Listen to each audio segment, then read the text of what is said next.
good morning, good afternoon, and a very good evening to you. Welcome to the tube. Hope you're well today. Hope you're feeling grand and always well in your world. Hello there.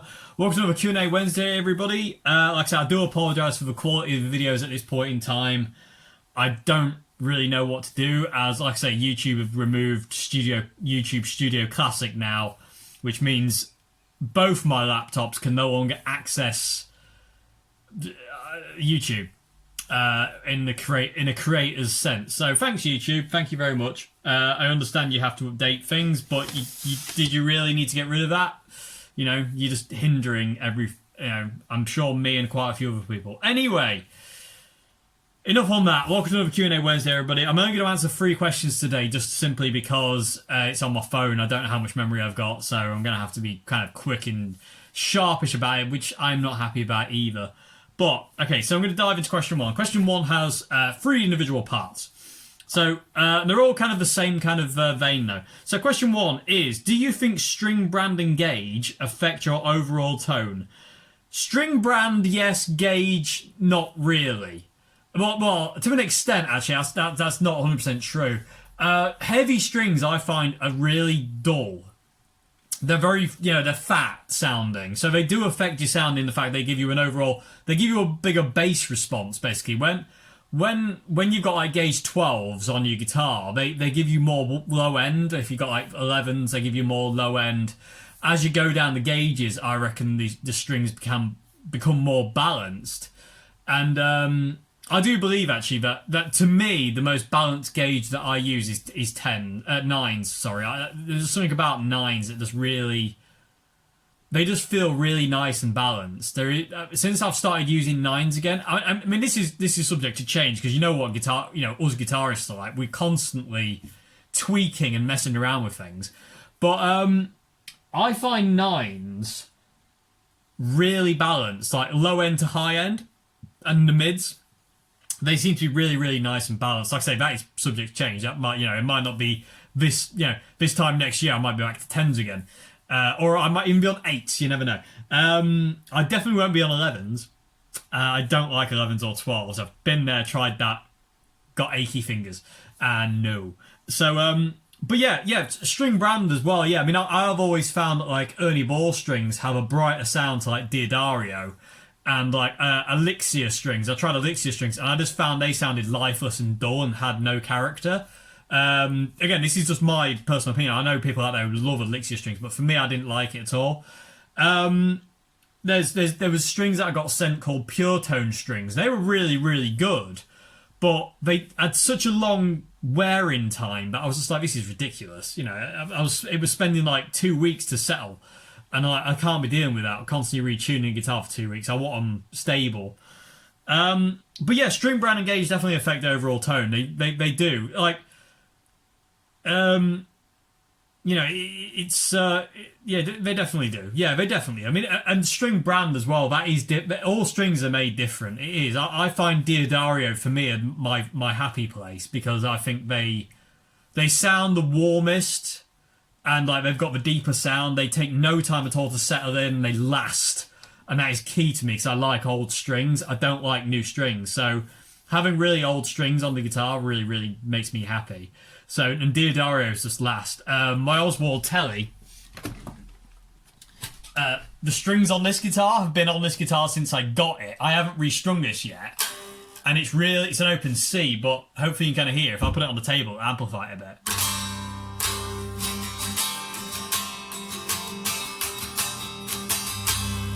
Got loads of boom and depth to it because the strings are really dead, but I love that sound. It sounds really nice, and this guitar is an open C, so that's why it sounds really heavy as well. It's in Devon Townsend tuning, but I really like having a Telecaster in open C. Actually, there's something about it. I love open C though, so off the point. Okay, back to the point. But yeah, string brand and gauge definitely affect overall tone. Definitely, yeah. So you also asked, do leads have an effect on sound? Yes, they do. All these little things have patch leads, power supply, quality of the power supply, the leads coming off the power supply going to your pedals. All these things have factors in your sound. I really like long leads. I don't like short leads. I like the longest leads I can get, simply because the longer lead you have, the more high end it rolls off. If you have a super long lead, not I think the biggest lead I've got is, I forget actually. It's a Fender lead, which I think are brilliant. Fender's leads are absolutely amazing. I think they're absolutely awesome. I forget how big the biggest lead I've got. I think is it 20 feet? I don't know. It's long. It's really big. Or is it 15? It's 15 or 20, but I like it because what it does, it having a longest lead length actually cuts off high end on your signal. Because the signal has such a longer stretch to go, the signal deteriorates, and it deteriorates in a way that's really pleasing for me because I don't like high end stuff.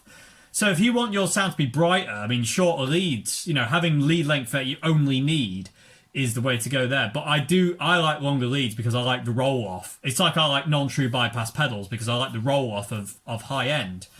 I don't think any of my pedals are true bypass. Is the Golden Plexi true bypass? I don't know if it is. I know the Governor's not. The Governor affects tone. The Ibanez Wah affects tone. The DS2 affects tone. The Golden Plexi, I don't know if that's true bypass or not, but I don't really like true bypass pedals because I like that roll off that that pedal, that high end roll off that pedals give you, and let's say long lead length. So yeah. Different lead manufacturers sound differently as well. Yeah, definitely. I mean, my Fender leads sound different to my Stag leads. My Stag leads sound different to my Practical Patch lead, which was which was made for me. So big shout out to Practical Patch, by the way. Awesome lead maker, and cool guy. Love that lead. It's got a cut off on the jack, so when you pull the jack out, it's like a noiseless jack. I love them. So cool. But yeah, all leads do sound different, and lead length is a massive thing to consider when you kind of going for the sound you want, and quality of patch leads, and what your pedals do and how they affect your tone and stuff like that. All these things are considerations that that have an impact on your overall sound. So yeah, definitely. Leads have a very important role in all this. Like I say, I mean, I've got a lead at this point in time. I will show you hopefully show you. So my Marshall MG is all the way over there. I've got two leads coming out of it. One's DI that goes into the M box over here, but I have one lead coming out of that, and it literally goes all the way around the outside of my room, all the way behind my wardrobe, which is here, and all the way here, and it's actually coiled up down there, so it's huge. I think it's a 30-foot lead. This one I've got two of them. They're Stag leads, and I love Stag's leads. Stag's leads are brilliant. I've used them for years, and I've never had any issues with them. Yes, they eventually die, but what lead doesn't? You know what I mean? It's normally just a case of resoldering it, and away you go. But I like the high end roll off of the of those kind of of long leads. If you want a more direct thing, you can have short leads, and I like the pig cables. I call them pig leads because they're like a pig's tail, but I like these because and I like these to use live simply because they obviously coil up. You can still have a really long lead. This lead's really short technically, but because it's all coiled up like that, it's actually a lot longer than it appears. And this is one of the factors in Jimi Hendrix's signal chain, that Jimmy used to use pig leads all the time. And because he used pig leads all the time, they were longer than they appeared to be, and as a result, rolled off more high end off Jimmy's amps. But I know for a fact now, thanks to Seymour Duncan, but I've always suspected that everything in Jimmy's arsenal, guitars, pedals, and amps, were all modified, and they were. Seymour Duncan said it himself. He said his Marshalls were modified, his pedals were modified, and his guitars were modified. So nothing of Jimmy's was ever stock. And I can understand that. The sound Jimmy got is not a Strat into a Marshall. You know, you can get close, but it's not. And also, Jimmy's fuzz face is not a fuzz face. It doesn't, you know, it's a Roger Mayer overdrive pedal, basically. That's what it is, because Jimmy didn't like the fuzz, and Roger Mayer developed an overdrive circuit instead, which acts almost like a fuzz, but it's a lot. If you listen to Woodstock, his tone is fuzzy, but it's got all the characteristics of an overdrive when he kicks that thing on. You know, it's a fuzz overdrive, if you will. And the closest pedal I've found that approximates Jimi Hendrix's fuzz pedal is the Electro Harmonix double muff. I reckon the double muff gets the closest to that. Anyway, I've gone totally off the point again, haven't I? But yeah, lead length is very important. Like I say, Jimi Hendrix used it to his advantage in using pig leads and it rolling off the high end. The same thing with quite a lot of guitarists over the years who used really long lead lengths to roll off high end. I think Eddie Van Halen did it as well. And it has an effect. It really does have an effect. I would say that has a very, you know, that's something to take into consideration when you're dialing in your sound massively, because if you dial in your sound with, say, a 20 foot lead, if you dial in your sound with a 20-foot lead to your pedal board and then a 10-foot lead out of your pedal board, and then you go to a gig and you use a 10-foot lead from your amp to your pedal board and then a 5-foot lead from your pedal board to your guitar, because you're in a smaller space, that will affect your tone. It will make it brighter. So all these things need to be kind of like taken in consideration when kind of like dialing in your sound. It's quite incredible, really. When you dive down that rabbit hole, you know, it can become bottomless, but these things I think these things are quite important, you know, like string gauge I think is important in the fact of, like, you know, you don't want the guitar to fight you. You want it to be easy. You want it to be fun. You don't want to be. You don't want to be like, oh my god, this is incredibly hard, but at least I'm getting something. No, you're not getting anything out of it whatsoever. So that's important, definitely. But when it comes down to sound, definitely your lead length is something to look into. Like I say, shorter leads will give you more high end and kind of like, you know, if you want more kind of glassy, kind of high kind of sounds, longer leads will cut the high end and give you a warmer, darker sound. And it's really interesting. I'm gonna have to do a video on this at some point, actually. I've got one lead, I think, which is like 40 feet. It's massive. It's absolutely ridiculous. I use it for running monitors. When I go out doing PA, I always take one monitor with my PA because it can only run one monitor. And I use this 40-foot just a jack lead to run the monitor, because no matter where that monitor gets moved on a stage, it will reach. You know, I mean, it's huge. But the high end roll off on it thing is too much for guitar. It's too dark and woolly. I find 30 foot for me is my happy place, but I'm happy with 20 as well. 20 to 30, I'm happy with. Anything below that, I start to notice the fizz, and I don't really like that. It starts to kind of like interfere with the sound I want to hear. So yeah, definitely lead and quality of lead and make of lead definitely have all effect. They all sound different, so yeah. And also the last thing you asked is, do picks have an effect on tone? Yeah, I would say that as well. You know, lighter picks sound different to heavy picks, and you know, and if you listen to like Brian May, who uses that sixpence on his guitar with the serrations, that adds to his sound. So definitely, yeah, picks add a difference in sound, exactly, and what the pick is made out of. You know, is it metal? Is it, you know, plastic? Check this out. Where is it? I can't find it. There it is. Ah, God. Give me a second, everybody. Okay, so check this out. This is a Gypsy Jazz guitar pick. Check out how thick that is. That's like the size of a Trebor mint. I actually call it the mint, but this is the plectrum designed to play Gypsy Jazz guitar with. It was my brother's, but it was too thick for him. He didn't like it. But this plectrum, if you want to play fast, this plectrum is incredible. It's massive. I mean, that is ridiculously thick. But if you want to play super, super fast and articulate, then this plectrum is perfect. If I ever want to do anything super, super fast, I invariably use this plectrum. I meant to use it when I did the Doppelganger video. Well, did I? Who was in that video again? I forget. But if I play something shreddy, I like to use this pick because it's really nice and it's ridiculously fat. But I know it's quite hard to pick up, but like the way it points is just so nice to play super fast with. I don't know if I can just demonstrate this. I'll put the guitar on the table again to amplifier, but you know, you can get really fast with it because it's dead articulate. You know, I don't know how well that comes across, but yeah, incredible pick. I forget who makes these now, but yeah, ridiculously fat. But listen to this.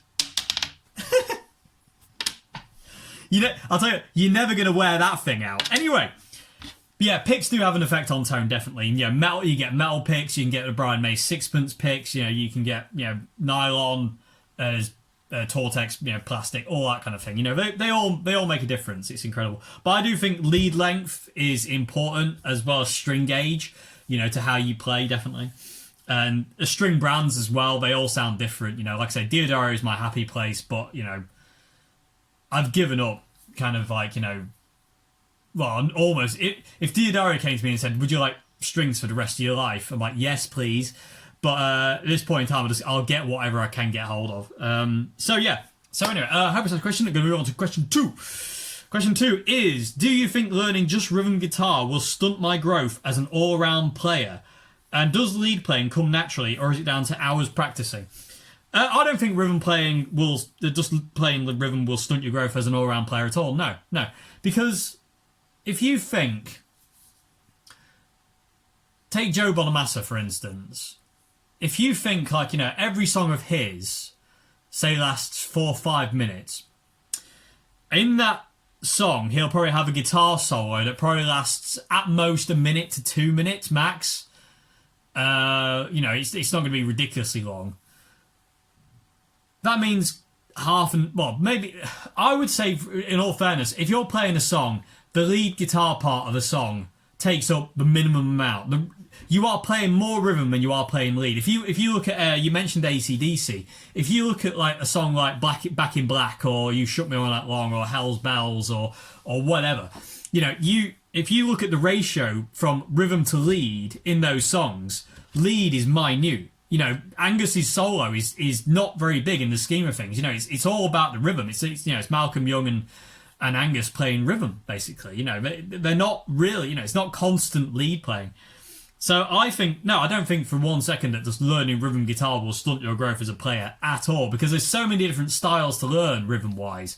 You know, you've got reggae, you've got ska, you've got jazz, you've got gypsy jazz, you've got rock, you've got heavy rock, you've got metal, you've got all these different styles of rhythm to learn, and it's an absolute, you know, banquet of influences and techniques that you can learn. You know, you can, you know, Iron Maiden's Gallop, you know, all sorts of stuff. You know, there's so much to learn, and I reckon, and if you are a rhythm player, I mean, there's nothing wrong with that. You know what I mean? I think everyone's almost a rhythm player first and a lead player second. You know what I mean? It almost has to come lead almost, not all the time, but sometimes has to come second. You know, I think I said it in last week's Q&A, is like the idea of sometimes you're not going to be able to play lead. Sometimes you're going to have to play rhythm. And there's nothing you can do about that. It's just that's what it'll require of you. You know, the situation you're in will require you just to play lead. Rhythm, sorry. Other times it might just require you to play lead. You know, it varies. But I don't think learning rhythm will stunt your growth at all. I reckon, you know, if anything, it'll improve it, because it'll give you a better sense of rhythm, better sense of timing, you know, and it adds so much to it. So no, not for a second do I think I'll stunt your growth. There's so much to learn rhythm-wise. It's incredible. And there's so much to master. I mean, I'm still trying to master Offspring's down pick. I don't know how they do it. Like, I have to alternate pick eventually. I can down, like, for instance, like a song like Kids Aren't Alright, I can down pick that for like the first verse, like 3/4 of a verse I can get through. And then towards the end I have to start alternate picking because I can't keep it up. The same thing, I Want You Bad, or Want You Bad by The Offspring. I cannot down pick that thing. it's too hard. It's not within my ability at this point in time, but that's something I'm constantly working on to get better at, is to downpick like that. Anyway, but yeah, it's good fun. And like I say, if you take a song like AC/DC, like Back in Black, the ratio between rhythm and lead is, it's all more tipped towards rhythm than it is lead. Lead is only a small part of that song. There's a lot of rhythm going on in those songs. The same with any kind of song, really. You think about some songs don't even have a solo. Some songs don't even have that. It's so, is what it is. But you also said, does lead playing come naturally, or is it down to hours? I believe it's down to practice. It wasn't natural for me. People like Steve Vai have said it wasn't natural to them, and I believe that. It just everything on the guitar comes down to how much you put into it. It's like anything, you can't just pick something up and do something with it straight away. You know what I mean? Anything. You can't pick up a chainsaw and immediately like start doing chainsaw carving. You can't pick up a guitar and immediately start playing it like a virtuoso. You can't pick up a violin and you know what I mean. You can't do any of that. It doesn't work that way. You have to. It takes time. So it's just down to hours practicing, going through it, learning your scales, learning what you want to do, stealing licks, learning other people's guitar solos, and over time developing your own style. It just takes time. It's just all down to time. Okay, so yeah, wow, that came naturally to an end. I had nothing else to say. Creepy. Okay, so moving on to question 3. I hope I answered the question. Moving on to question 3 is, how does John Frusciante set his tremolo? There's dispute on this one. I personally believe he has it flush to the body. I don't believe for 1 second he has it floating. I reckon he has it's flush to the body, because when John breaks a string, which you hear him do, especially with Stratocasters, the guitar doesn't go out of tune, which means that tremolo is flat to the body. But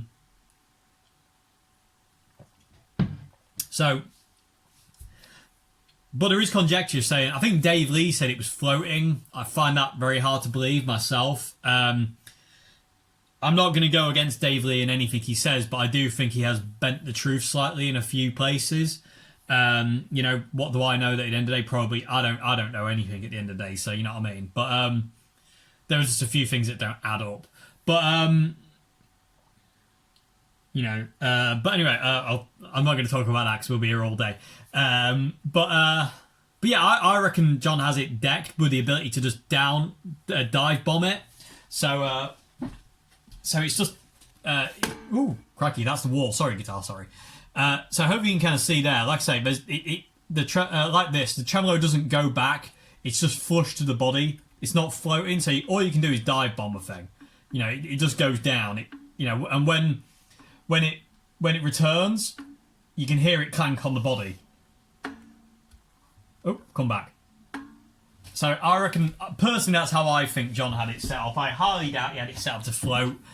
The abuse that John gives that thing, I don't think it would behave if the tremolo was floating, personally. So I think he has it flat to the body, personally. I mean, I'm probably wrong, but to me, that's what makes the most sense, if that makes any sense whatsoever. But yeah, that's how I would say he's got it set up. So yes.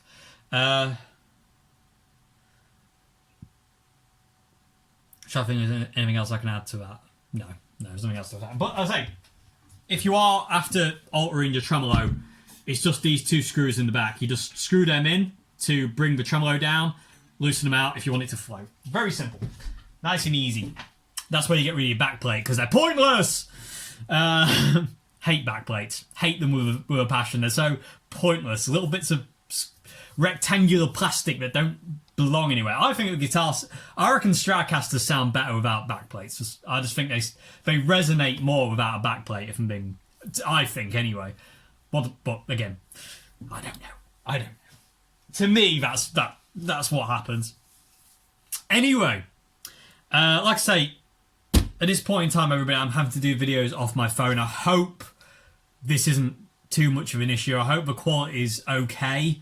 I know it's not brilliant. I know it's not up to the level it normally is. I do apologise to that. I'm trying to figure out what the hell to do because I just don't know what to do at this point. I can't update my laptops. My Mac won't update to the most recent running the OS.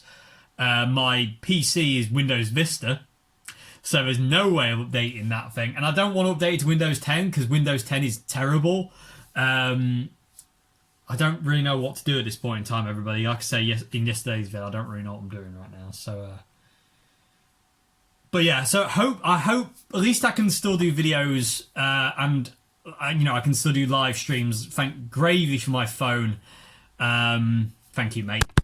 But yeah, so anyway, I don't know. Like I say, hopefully this will get resolved quick, and I can go back to using my Zoom camera, and normal service will be resumed. Fingers crossed. Touch wood. Well, it's not real wood. Touch wood, and all that stuff. Because this isn't really convenient. Really, I mean, it's a good stopgap. Thank Gravy. But at least I can, still upload videos, which means I won't fall off the YouTube algorithm and disappear. But it's not. I don't want it. This isn't going to be permanent kind of thing. I am going to work on trying to get this resolved as best I can, as soon as I can, really, so I can get normal service can be resumed. But it's just certain issues. Anyway. Hope you enjoyed this Q&A every Wednesday, everybody. Again, another thing, just to note quickly, there's no timestamps on these questions because I don't know. I just don't understand at this point in time. It's a nightmare.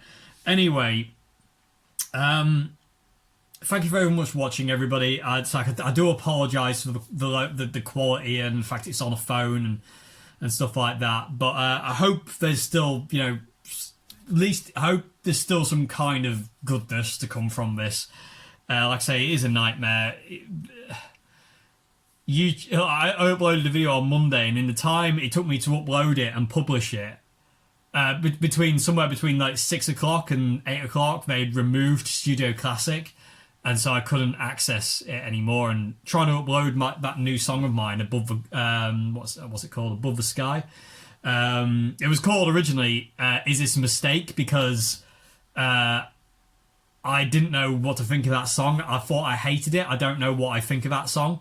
So I was like, is this a mistake? Is it rubbish? But then I changed the title to something a bit more fitting, called Above the Skies. And massive thanks to my friend Nicole for helping me figure out the name for that one, because I had no idea what to call it. I was like, I don't know what to name it, help me.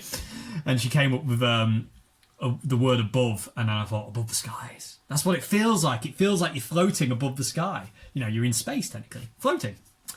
I didn't want to call it floating, though. It was a bit, I was like, I'm not calling it floating. But yeah, so yeah, anyway. Hope you enjoyed this video, everybody. And I'll see you again on Friday for another vid. I don't know. I might do a live stream Friday now, just because, I don't know, people of the tube, would you like to see a live stream Friday or another video? Because I don't really know. Because I'm not sure with this camera if I do close-up videos. Because loads of people have been asking for a close-up of Mr. Red Oswald. And I don't know. I don't know if the quality is good enough. We'll have to see. But yeah, what would you like to see? Close up on the red Strat and just attempt it with this camera, and I'll upload what I can. Or would you like a live stream Friday? People of the tube, I leave this to you. Let me know in the comment section below. Would you like a live stream or a close-up vid? Bearing in mind the close-up vid might not be the best quality because it's on a camera phone and it might be a bit grainy here and there. Let me know in the comment section below. Anyway, hope you enjoyed this video. If you'd like to submit a question for Q&A, description box below has the email link. And yeah, thank you very much for watching, everybody. And I'll see you again in another vid. I'll see you on Friday for either a live stream or a vid, close-up vid. Let me know in the comment section below. And yeah, have a great one. Until then, have a great morning, afternoon, good evening, and goodbye now. Thank you very much for watching.